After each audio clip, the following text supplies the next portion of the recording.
there is no such thing as bad foods. Welcome to Strong for Life Live. This is Coach Josh Wood down here in Hobart, Tasmania. And what are we going to talk about today? We're going to talk about food. But first, let's do the introduction. So, if you are new here or new to the podcast, the Strong for Life podcast is all about helping you become strong for life. This is based out of a lot of the conversation we have in the Become Strong for Life Facebook group. And it's really targeted towards busy parents and busy professionals and people who are poor on time and really need the most effective ways to get more out of their health and fitness. If you are catching the podcast as opposed to the live stream, please take a moment to rate and review and share any wonderful tidbits you have with any friends or family or anyone willing to listen. That does a lot to really make sure that we can keep doing this. What else? Let's talk about some updates. So, just got back from I was on a 2-day archery tournament. 2-day archery tournament over the weekend, which was cool. And I compete in traditional archery. Shooting wooden arrows out of a wooden bow. Sometimes we dress up in medieval garments as well. So 2-day tournament, field course. I pulled second in my division and third overall for traditional archers. So made some mistakes, got worn out. 2 days of shooting arrows is fatiguing. There's a lot to worry about with staying real focused for that long, and made some mistakes I shouldn't have made. So we'll fix those for the next one, which won't be until after the new year, I think. So that was cool. Now, let's talk about some challenges here. Group challenges. One of the things that I'm interested in doing, and if anybody else is as well, please let me. I think I'd like to start running some monthly challenges in the Become Strong for Life Facebook group. So if you want to start doing more community challenges as opposed to just discussion, please let me know and give me some of your ideas. What would you like to be challenged on? What would you like to work towards? I think that's it for updates. Now, I started off saying there's no such thing as bad foods, and the simplest way I think about food, and I say this to everybody, I say this a lot because everybody thinks, oh, gosh, I've had so many conversations with fad dieters in the last week and people who are terrified of food or terrified about the idea that they're going to have to give up something to reach their goals. First of all, yes, you will have to give up something to reach your goals. If you want to be leaner, you want to be stronger, you want to perform better, you have to give something up. And maybe that's time, or maybe that's money, or maybe it's a shitty diet. You will have to give something up to get something more from your life. But most people find that the thing they give up now, they don't even think about in 6 months. So, what's this about bad foods? I often say to people, you can reach your goals and eat whatever you want. You don't have to give up your favorite food. You don't have to give up pizza or pasta or poutine. You can eat whatever you want, but you cannot eat it whenever you want. This is the thing. A very common thing I see is that people get to the end of their workday and they feel like they need a treat. And they need a treat every day of the week, and then they need a bigger treat on the weekend. But if you are treating yourself every day or at the regular time and place each week, it's not a treat, that's just your diet. And that's something that you may have to change. Doesn't mean those foods are bad. Doesn't mean you need to give them up completely. But you need to recognize when something suits your goals, and as an adult, you have to decide to do the things that suit your goals or accept that you will not reach your goals. That's an important thing. And there's just so much confusion and fear around food. There was a comment in the community yesterday or today. Someone says, I want to be lean and strong and maintain my weight while still enjoying food. And that last line, I was like, I don't know anybody who's an athlete or a bodybuilder or gym junkie who is focused on bettering their health and fitness. I don't know anyone who's working towards a health or fitness goal that doesn't enjoy food. It gave me a double take. I was like, what are you saying by this? And what it is they don't want to have to give up their treats. They don't want to have to feel like they're limiting themselves. But you have to limit one area to excel in another. It just isn't a way around that. But understanding you don't have to do it all at once. You can do it in baby steps. Understanding that sometimes you got to stop kidding yourself.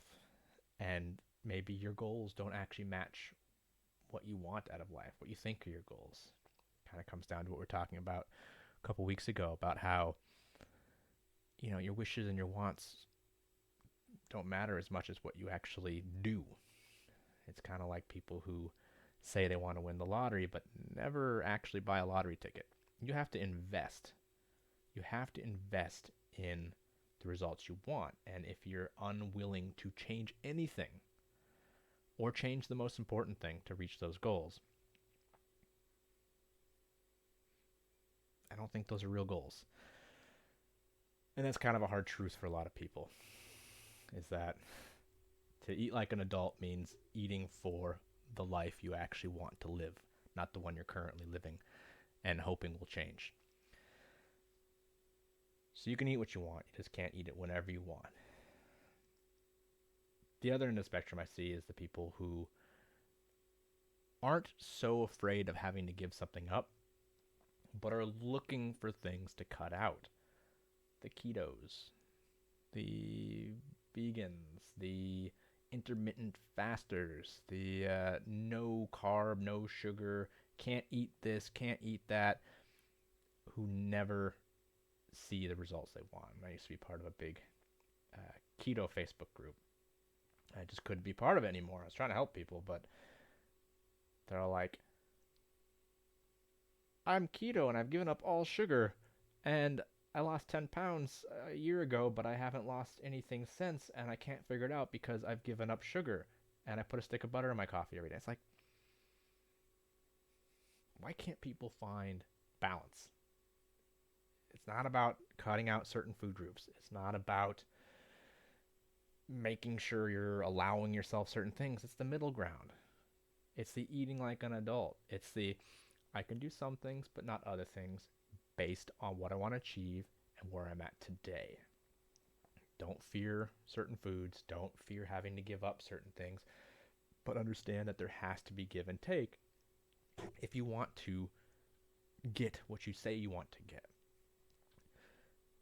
And honestly, more than anything, it's probably the fad dieters. They drive me nuts, and it's not their fault usually. But all of those will come down to a simple thing. If you're trying to lose weight, you have to eat less food. You need to be in a deficit. If you are trying to gain weight, you have to be in a surplus. If you're trying to gain muscle, you're going to need a certain amount of protein. These are simple foundational facts. If you go keto or veggie or juice fast or whatever, the only way you're losing weight is because you're not eating as many calories as you were before. You're generally losing muscle mass too because sometimes those diets cause you to cut out protein.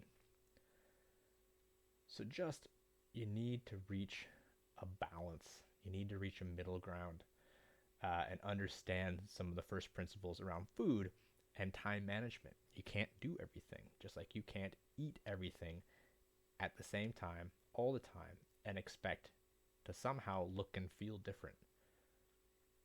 Exercise is only part of that equation. And so there's just been so much of this all or nothing mentality in check-ins with clients and in the Facebook group and with conversations I've been having out in the real world. And it's not all or nothing. It's all things sometimes and no things sometimes and some things sometimes. All of those are going to happen. Everything is variable in life. If you have more time, you can do more things. If you have less time, you have to do less things. And then you have to prioritize. And I know this is another bit of a rant, but it just has been coming up so much. So to sort of recap some of these things,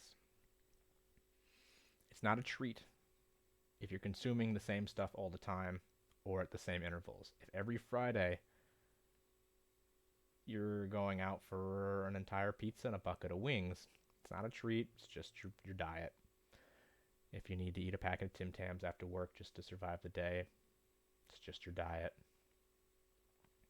You're going to have to give up something to allow more things into your life. Making that decision is the adult thing to do. Don't fear foods,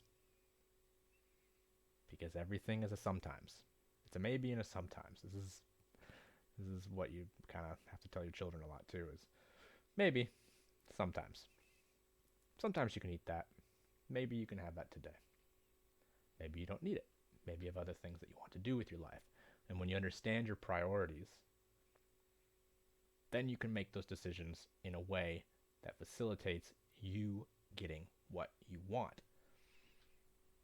So if you have questions about that, if you're interested in talking more, let's carry this conversation on in the group, in the chat. And if you're catching this as a podcast, join us. The Become Strong for Life Facebook group. There's a link in the description here. You could just search it as well on Facebook. We'd love to have you there as part of this discussion. And if you're interested in putting some more formal group challenges together for each month, let me know. I want to know some things that are important to you and what you'd like to work on. Now, rant over and done. Let's have a little chat about shout-outs. Today I'm going to shout out to Dylan Bain. Dylan is one of my clients. I've been working with him just about 4 months, just over.